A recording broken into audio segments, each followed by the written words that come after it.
Hear ye, hear ye. Pray, give us your attention.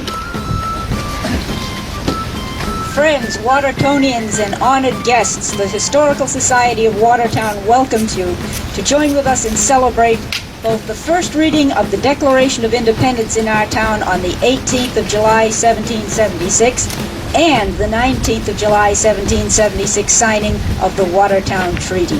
Welcome.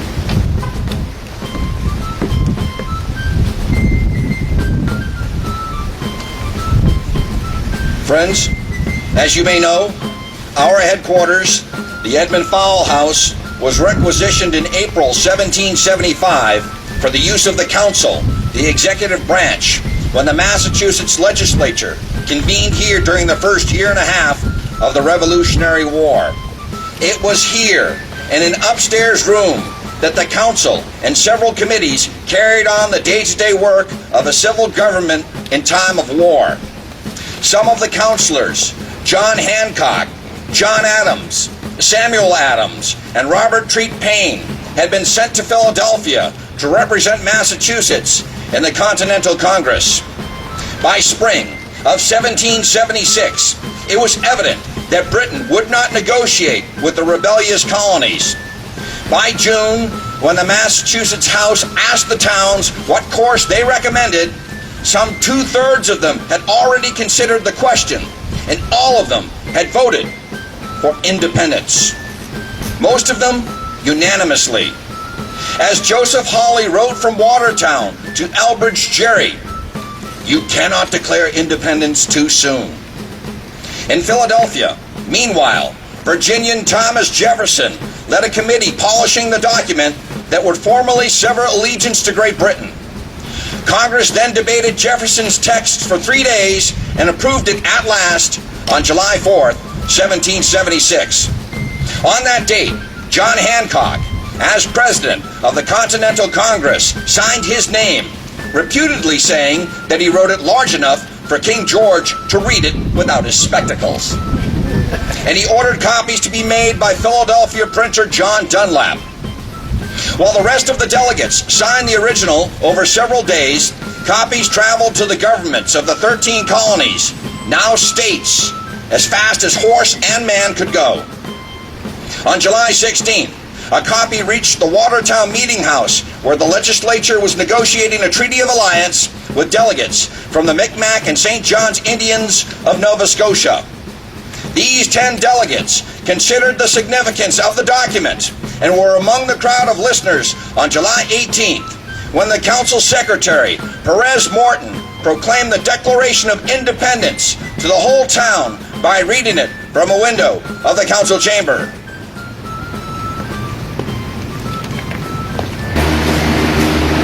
Good afternoon. I am President Bowdoin. The St. John's and Micmac tribes are now our brothers and become one people with the United Colonies.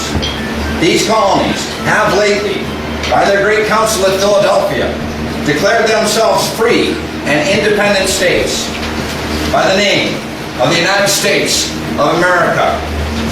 This said great council do, in the name and by the authority of the good people of these colonies, solemnly publish and declare that these united colonies are and of right ought to be free and independent states, and have full power to levy war, conclude peace, contract alliances, establish commerce, and to do all other acts and things which independent states may of right do.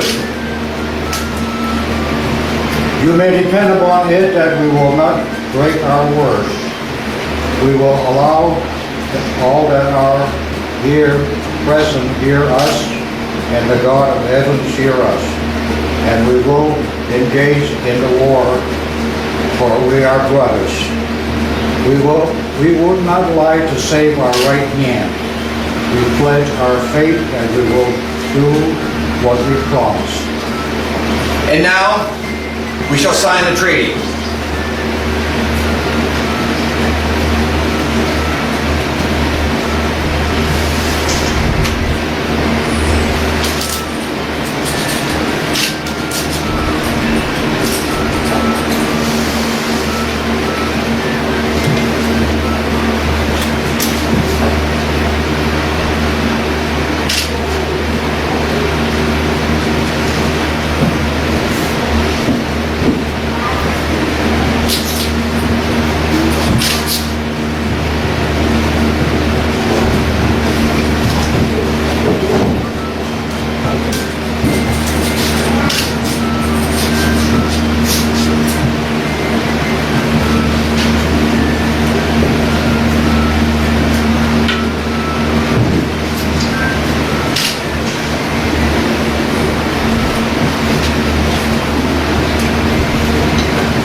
Belated well.